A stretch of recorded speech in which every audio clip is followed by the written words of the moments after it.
Good afternoon. Today is April 27th, 2017. It's a Thursday.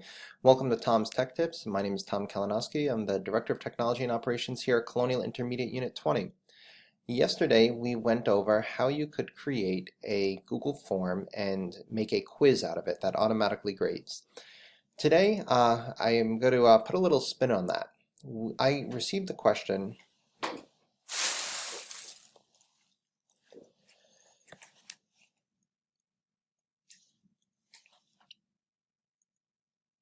Good morning, my name is Tom Kalinowski.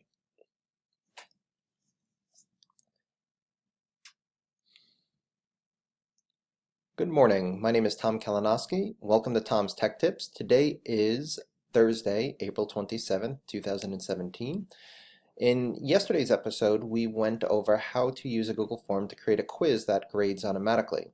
In today's episode, we're going to put a little twist on that. I received a question about if I send out a survey or a quiz, can I apply points to each answer choice? So for instance, can I apply, if they answered one way, could I give them 4 points? If they answered another way, could I give them 3, 2, 1, etc.?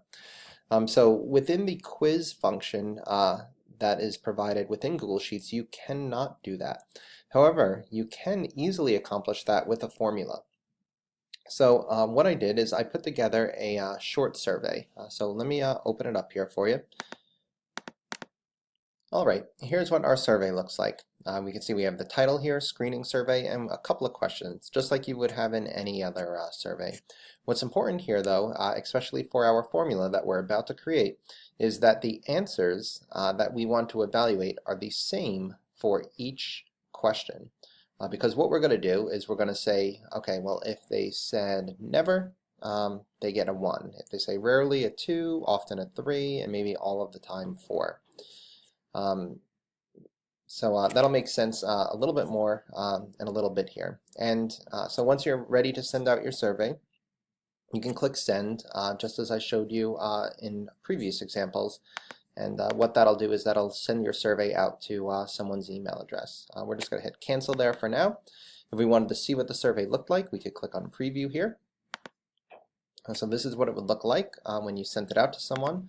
We could go ahead and fill this survey out. So does individual shake their leg repeatedly for minutes on end? If you asked my wife, she would probably say all of the time. Does individual constantly have to fidget with something? Again, she would probably say all of the time. Hopefully she isn't going to watch this. And does individual constantly lose focus after just a few minutes on a task? I guess it depends on who the task is for. No, I'm just kidding. Let's say rarely, and let's go ahead and click on submit. So that's what the that's what the user would fill out. So let's go ahead and close that. So as the person that created the survey, you can see that there's 4 responses. Those were some other sample responses that I put in previously. So go ahead and let's click on that. And here you can see all the responses. You can see how everyone responded to each of the questions. But it doesn't necessarily apply a grade or a quiz. In this particular example, we did not make this a quiz, just a plain survey. So what we want to do is once we're in responses, let's click on this picture of a spreadsheet and click on Create Spreadsheet.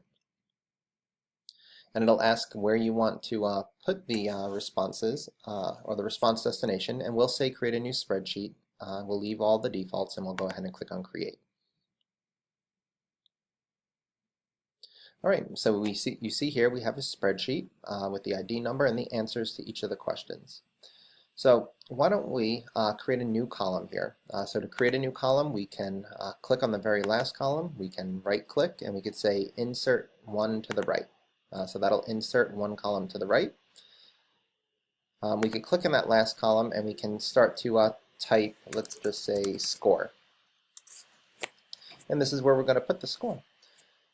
So how we're going to calculate the score, before I get into the formula, I want to just go through it with you logically here.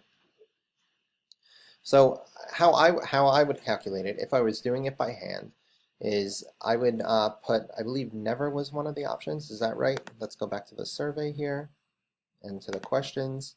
Okay, so we have never, rarely, often, and all of the time. So what I'm going to do is anytime someone said never, let's give that a score of 1. So what we would do is we would look in this range for any nevers. And if there was a never, we would count it as a 1. So if there was a never here and a never here, that would count as 1. The next one is rarely, so we would look for rarelies. Anytime we see a rarely, we'll assign it a value of 2. Anytime we see often, we'll assign it a value of 3. And if we see a value of all the time, we'll assign a value of 4. So let me show you how we can go about doing that, and I'll step through it for you. So there's a function called countif. So if I start to type in equals, because you have to begin every function with an equals, and if I start to type in count, you'll see a couple of options come up, and one of the options is countif, and it says a conditional count across a range. So if we click on that, it first says to define your range, and your range, you can see here, it says the range that is tested against criterion. So range is really just where do you want to look. So in our particular case, we want to look, and I'm going to click and drag, where we want to look from here to here. So that's where I want to look. So C2 to E2, and you can see it automatically put that there for you. And then I put a comma. And then I type in what I want it to look for. So in this case, let's say all of the time is what we wanted to count. So I'm going to put a quote in place there, and I am going to just write the words just as they exist in the answer, all of the time. And I'm going to end that quote. And I'm going to end that parenthesis as well. So what this is going to do is it's going to count the number of instances in C2 to E2 that have the value all of the time. So let's go ahead and do that. And if I hit enter, you can see it comes back with the number 2, which is perfect because in that range there are 2 of those. Now our options were, what were they? Let's go back here again. So never, rarely, often, all of the time. And we were saying that an all of the time was worth 4 points. So what we could do is we could just take that number and times it by 4. So if we wanted to do that, we already have this formula here. So countif, we have the range that matches all the time. And if it matches that, we want to take that number, which in this case would be 2, and times it by 4. So we can just put an asterisk there for times, and we can put the number 4 in. And if we go ahead and hit enter, there we go, we have 8. So pretty simple there. So the next thing though that we need to do is there's an often there as well. So what we need to do is write a formula right next to that one to account for often. So let's do the same exact thing, and I'll tell you what, we'll put it to the right here just so we can have some working space. We'll get rid of this a little bit later, but let's type the same exact formula just so we can get used to it. So if we do an equals countif, go ahead and click on that. What's the range? So we want to look here, and we'll put a comma there. And what do we want to match? And what we're going to type is we're going to type in often. We're going to put that in quotes just as we did before and close that parenthesis. So if we hit enter here, I should get a 1. And I did, perfect. And often was worth 3, I believe. Let's go back to our survey. Yes, so we're saying 1, 2, 3, 4. Often is worth a 3. We go back here, we're just going to put times 3. And so now we have 8 plus 3, and let's just add another column here, just so we can go through this step by step. So what we would do here is we would say this plus this equals this. So we could do that very easily. We could say equals because we do put an equal sign before every function. So we'll say equals this. You can see it put an F2 in there. If I put in a plus and click on this and hit enter, we get 11, which is perfect. What we want to do to simplify it though is we could probably put everything in one cell. So in here we're looking for all of the time and giving it a 4. In here we're looking for often and giving it a 3. What we're really doing is just we're doing two separate functions and then we're adding them together. So watch this. Let's do this. Let's highlight all of this and copy it. And you could just hit Control C to do that. Let's go back to our first function here. So we have equals COUNTIF, C2 to E2 all of the time, times 4. So that's giving us our 8, and we know that works. So the next thing we want to do is add the other one. So watch this. If we put a plus here, and then paste in that other command. Now the one thing to remember here is you do not need another equal sign. You only want the one equal sign to begin with. So we'll get rid of that. Okay.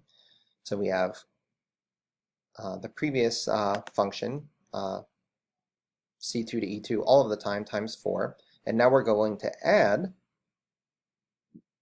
often in C2 to E2 times 3. And what we'll do at the, now we're just going to hit enter. Perfect. So we've got an 11. So that works beautifully. So what we're going to do is we'll delete those two items. And we got an 11, which is great. But the problem is that only accounts for 2 of the items. So we need to do that for every value. So I'll show you how we'll continue there. So let's just continue. So if we put a plus in there, so the next thing we want to do is we want to count again, count if. Go ahead and click that. What's the range that we want to count? So that again is going to be the same exact thing. Put a comma, quote.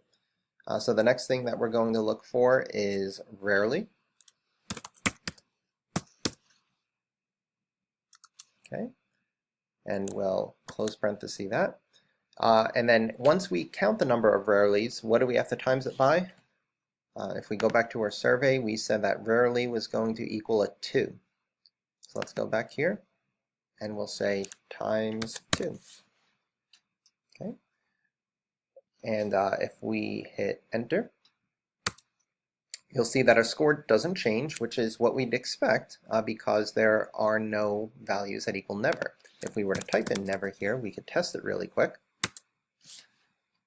Okay, so we have all of the time is a 4, all of the time is a 4, never, actually not never, we were going with a rarely, sorry, so let's type in rarely there.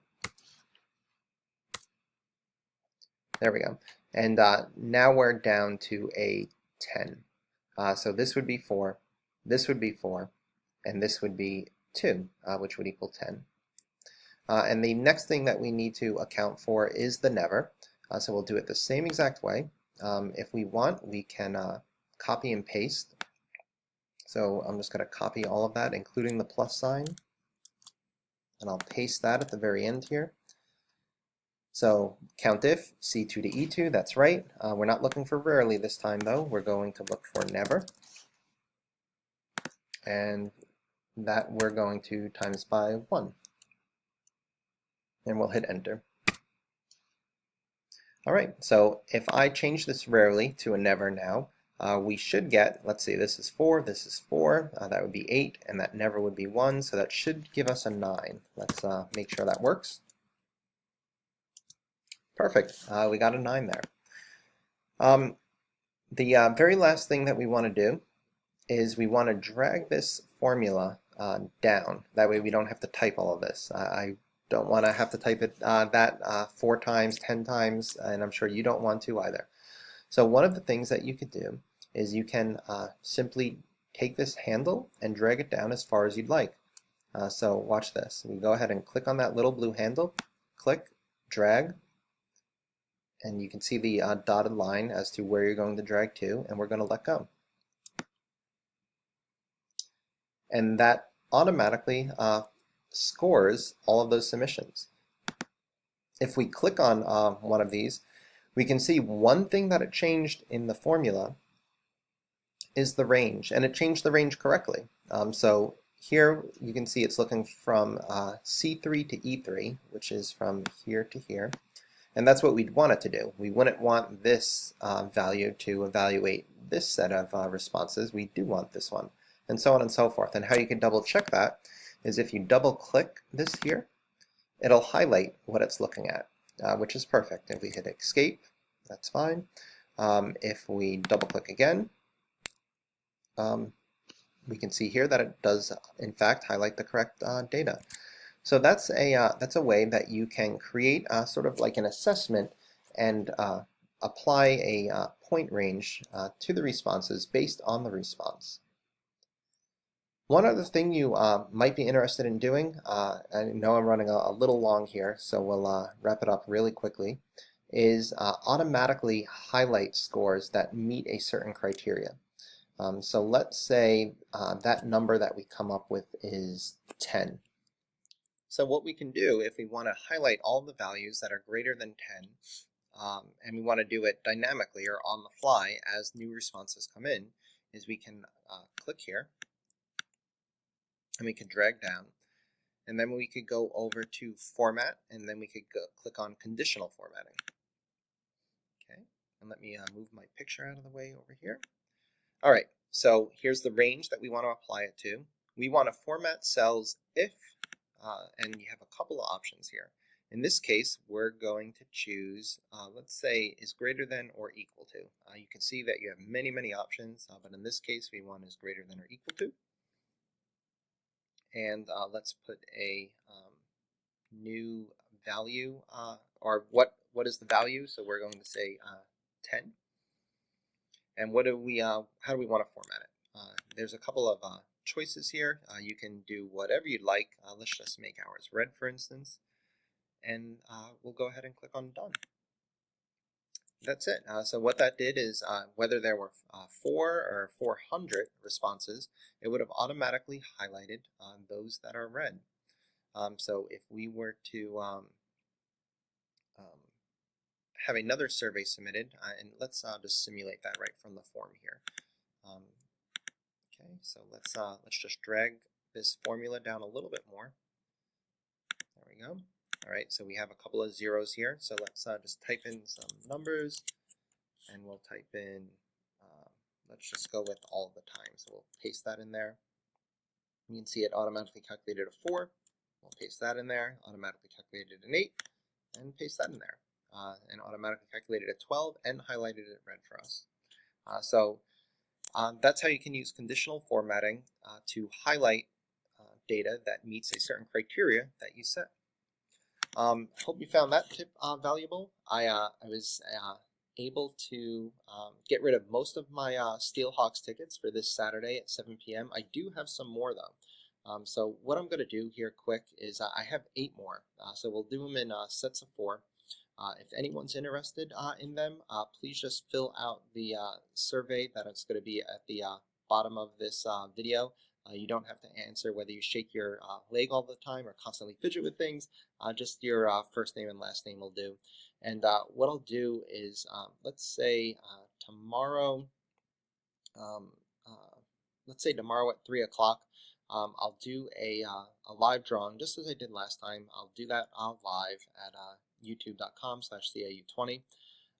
And I will leave the tickets for you at the front desk to pick up. So you can pick them up anytime after 3 o'clock tomorrow. And that's all I have for you. So thank you again for your time. If you have suggestions or questions, please put them in the comments below, and I will see you again next time. Bye. One other thing before I go really quick is I think this time what I'll do is I'll put a link to this this survey and these responses in the show notes as well. That way you can reference it when you're trying to replicate something like this. So you could reference the formula, see what I did there, and copy and paste it for your own needs. All right, so this time I'll see you next time for real. Bye.